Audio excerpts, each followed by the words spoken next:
जय हिंद साथियों, हम आपको पूरी चाणक्य नीति का अध्ययन कराएंगे। आइए शुरुआत करते हैं चाणक्य नीति अध्ययन 8। आइए दोस्तों, चाणक्य नीति के 8वें अध्याय की शुरुआत हो चुकी है। इसमें चाणक्य जी ने कहा है, अधम लोग केवल रुपये पैसे की इच्छा रखते हैं, मध्यम कोटि के लोग धन और यश की इच्छा करते हैं, लेकिन उच्च कोटि के व्यक्ति मान की कामना करते हैं, क्योंकि मान ही उनकी संपत्ति है। आगे चाणक्य जी कहते हैं, गन्ना, पानी, दूध, कंद, पान, फल और औषधि, इन वस्तुओं का सेवन करने के बाद भी स्नान, दान, उपासना आदि किए जा सकते हैं। आगे चाणक्य जी कहते हैं, दीपक अंधकार को खाता है, वे काजल कालिख को पैदा करता है। इसी तरह जो लोग जैसा अन्न खाते हैं, उन्हें वैसी ही संतानें पैदा होती हैं। आगे चाणक्य जी कहते हैं, कहा गया है कि हजारों चांडालों के बराबर एक यवन यानी मलच्छ धर्म विरोधी व्यक्ति होता है, इससे अधिक कोई अन्य नीच नहीं होता। आगे चाणक्य जी कहते हैं, हे विद्वानों, गुणवानों को धन दो और गुणहीनों को कभी न दो। सागर का पानी बादलों में जाकर हमेशा मधुर हो जाता है और धरती के सभी जड़ चेतन अचराचर प्राणियों को जीवन देकर पुनः कई गुना हो सागर में चला जाता है। आगे चाणक्य जी कहते हैं, तेल मालिश, चीता के धुएं के स्पर्श, स्त्री के साथ सहवास और बाल बनवाने के बाद कोई जब तक नहीं नहा लेता तब तक वे चांडाल ही माना जाता है। इसलिए तेल मालिश, चीता के धुएं के स्पर्श, स्त्री के साथ सहवास और बाल बनवाने के बाद शीघ्र नहाना चाहिए। जब तक नहीं नहाते तब तक चांडाल रहते हो। आगे चाणक्य जी कहते हैं, अपच की औषधि जल सेवन है। खाना पूरी तरह हजम हो जाने के बाद पानी पीना बल देने वाला है तथा भोजन के बीच अल्प मात्रा में घूट घूट जल का सेवन अमृत की तरह हितकारी है, लेकिन खाने के अंत में पानी पीना जहर की तरह हानिकारक है। आगे चाणक्य जी कहते हैं, ऐसा ज्ञान जो व्यवहार में न उतारा जा सके वे बेकार है। ज्ञान से रहित पुरुष का जीवन बेकार है। अज्ञान की वजह से ही पुरुष मृत्यु को प्राप्त होता है।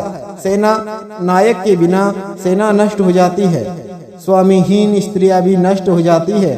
सेना नायक के बिना सेना नष्ट हो जाती है। आगे चाणक्य जी कहते हैं, बुढ़ापे में पत्नी की मृत्यु, संबंधियों द्वारा संपत्ति हड़प लिए जाना, वे भोजन के लिए दूसरों पर आश्रित रहना, ये तीनों बातें पुरुष के लिए बहुत दुखदायी है। आगे चाणक्य जी कहते हैं, अग्निहोत्र के अभाव में वेदाध्याय वे दान दक्षिणा के अभाव में यज्ञादि कर्म फलहीन हो जाते हैं। भावना या श्रद्धा के अभाव में कार्य में सिद्धि नहीं मिलती। वस्तुतः भावना ही सब सफलताओं का कारण है। चाणक्य जी ने ईश्वर भक्ति को भी यहाँ अच्छे शब्दों में बताया है। क्या बताया उन्होंने बताया कि अग्निहोत्र के अभाव में, वेदा अध्ययन व दान दक्षिणा के अभाव में जो यज्ञादि कर्म फलहीन हो जाते हैं, भावना या श्रद्धा के अभाव में कार्य में सिद्धि नहीं मिलती।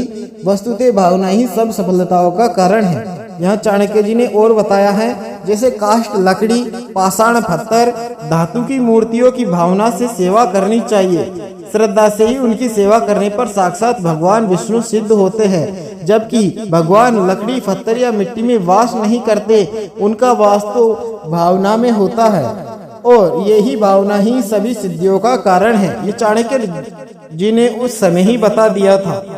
चाणक्य जी आगे कहते हैं, शांति की तरह दूसरा कोई तप नहीं है, संतोष से बढ़कर सुख कोई नहीं है, तृष्णा के समान कोई बीमारी नहीं है और दया से बढ़कर कोई धर्म नहीं है। चाणक्य जी आगे कहते हैं, गुस्सा तो साक्षात काल है, तृष्णा वैतरणी नदी के समान है, विद्या कामधेनु की तरह फल देने वाली है तथा संतोष नंदन वन के समान है। आगे चाणक्य जी कहते हैं, गुण व्यक्ति के रूप को अलंकृत करता है, शीलवान आचरण कुल को अलंकृत कर देता है, सिद्धि विद्या को विभूषित करती है और भोग धन संपत्ति को भूषित करता है।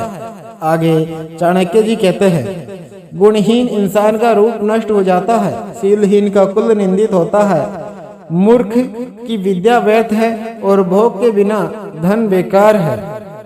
आगे चाणक्य जी कहते हैं, धरती से निकलने वाला पानी स्वच्छ है, पतिव्रता नारी शुद्ध है, कल्याण करने वाला राजा पवित्र है और संतुष्ट रहने वाला ब्राह्मण शुद्ध है। आगे चाणक्य जी कहते हैं असंतोषी ब्राह्मण, संतोषी राजा, लज्जाशील वेश्याएं तथा लज्जाहीन कुलीन स्त्रियां जल्दी ही नष्ट हो जाती है। किम, आगे चाणक्य जी कहते हैं विद्या रहित बड़े कुल में, क्या कहते हैं, विद्या रहित बड़े कुल से जनसाधारण को क्या लाभ, जबकि खराब कुल में पैदा होने वाला बुद्धिमान विद्वान विद्वानों द्वारा भी पूजित होता है।